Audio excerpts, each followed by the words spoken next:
In January 2019, King Abdullah Sports City Stadium in Jeddah, the bustling, multi-ethnic port city on Saudi Arabia's Red Sea coast, will host an historic match. Juventus and AC Milan will play each other, not in some glorified pre-season friendly, but in the Italian Supercoppa. With all the controversy about the Premier League's 39th game and La Liga's recent failed attempt to play a league match in the US, the Italian Supercoppa is something of a trailblazer in this area, having already been played 4 times in China, twice in the US, twice in Doha, and most unusually, in Tripoli, the capital of Libya. The move was announced by the Saudi General Sports Authority on Twitter, with a picture of Marco Brunelli, the head of the Italian league, posing with the GSA chief Turki al-Sheikh, smiling from ear to ear, wearing oversized sunglasses. More on him later. But January's final could prove to be even more controversial than the deal struck with Colonel Muammar Gaddafi for the 2002 edition. Saudi Arabia is in the midst of a cultural revolution that could have profound implications for the future of the global game. Under the auspices of the country's young Crown Prince Mohammed bin Salman, the conservative Islamic kingdom appears to be opening itself up to the outside world. The well-publicised and much criticised ban on women driving was lifted, cinemas were reopened. Saudi's feared religious police, who would arrest and pursue women who they viewed as dressing immodestly, were stripped of many of their powers. But one of the biggest changes of all came in sport. A ban on women attending matches was lifted, but this was just the tip of the iceberg. Saudi Arabia has been investing billions of pounds in sport and especially football, seeing it as a way to both soften its image and, with one eye on the successes of its neighbours Qatar and the UAE, to increase its own soft power and influence.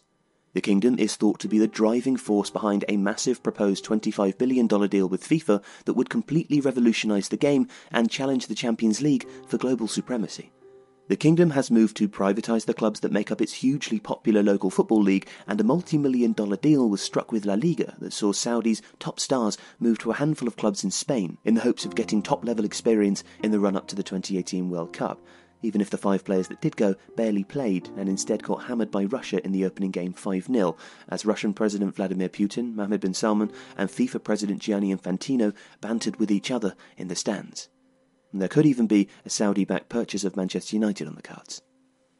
But there is a problem. Saudi Arabia is and remains one of the world's most uncompromising abusers of human rights, despite its attempt at sports washing.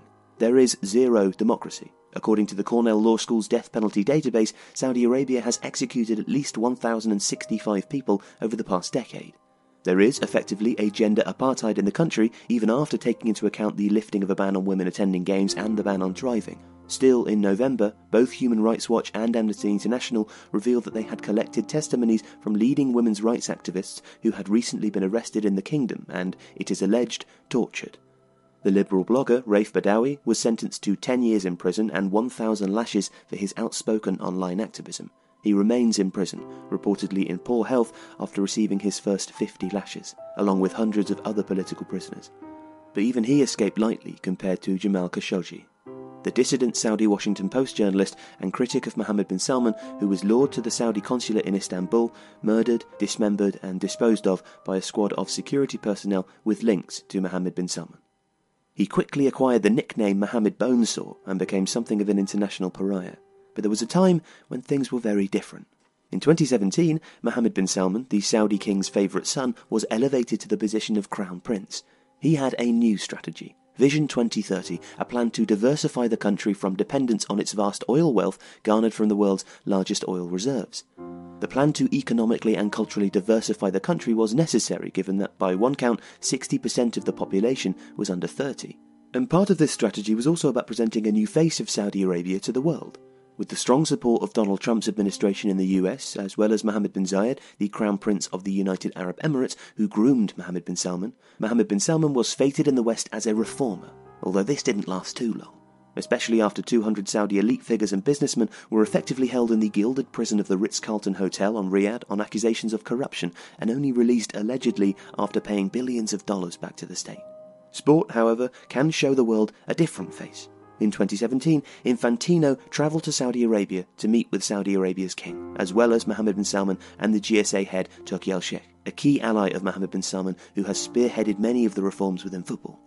In fact, Infantino travelled there 3 times in a year and famously sat next to Mohammed bin Salman at the opening of the 2018 World Cup. Just before the finals began, Infantino made a shock proposal to FIFA: a revamped Club World Cup, expanded to include the biggest European clubs and a direct challenger to UEFA's Champions League.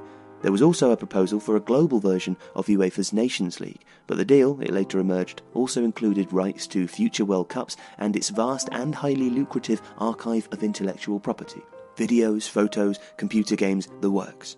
The figure was huge. $25 billion was far more than FIFA could ever have hoped to ask for. The current Club World Cup, according to the New York Times, is worth $100 million at best. The problem was, Infantino would not disclose to FIFA who was behind the deal due to a non-disclosure agreement, but he still wanted to push it through agreement at the FIFA Council or the deal would be withdrawn. In the end, the Council said that they needed more time, but the deal is still there. It later emerged that it was being financed by SoftBank, a huge Japanese conglomerate which has strong ties to both Saudi Arabia and the UAE. The three have combined to create the world's largest tech investment fund. But the full details of the deal remain opaque. Ever since that knockback, Infantino has been trying to allay FIFA's fears about the deal, whilst giving little away regarding who was behind it. But then came the killing of Khashoggi, which had an immediate effect. A huge investment conference, dubbed Davos in the Desert, was due to take place not long after the murder, but it was now kryptonite to those with ambitions of doing business in the kingdom.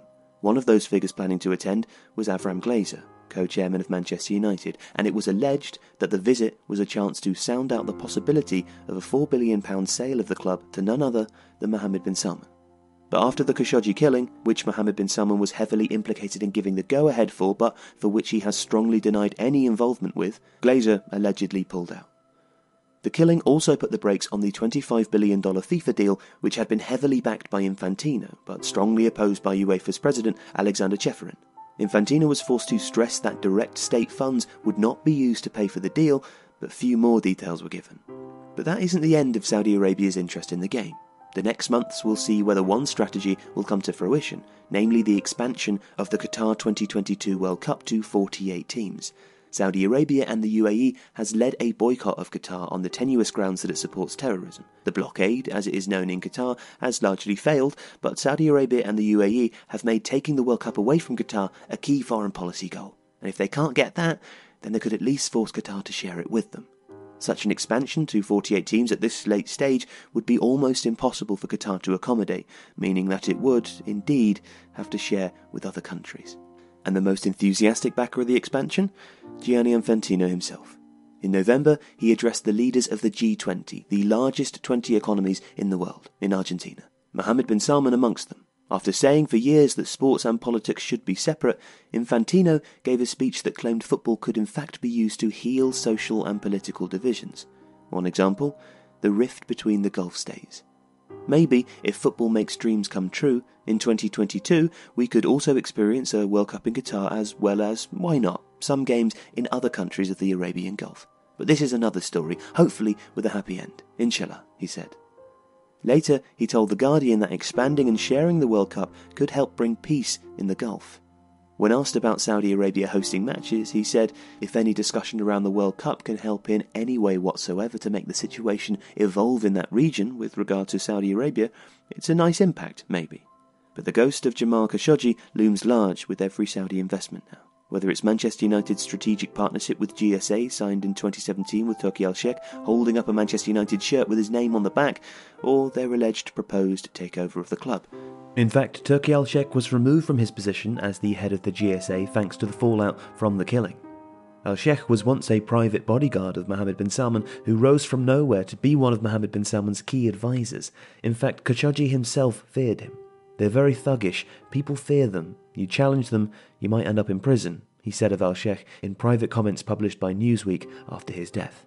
Manchester City has been strongly criticised for the role it plays in sports-washing the human rights abuses of the United Arab Emirates. When the Italian Supercoppa kicks off in Jeddah, it might also be time for football to have the same conversation about Saudi Arabia. We hope you enjoyed our latest video about football, human rights and hypocrisy in the global game. Now, you can help us continue to make these videos by becoming a Tifo Football YouTube channel member, clicking the join button below our videos. There are many, many more stories like this to expose. Help us to tell them.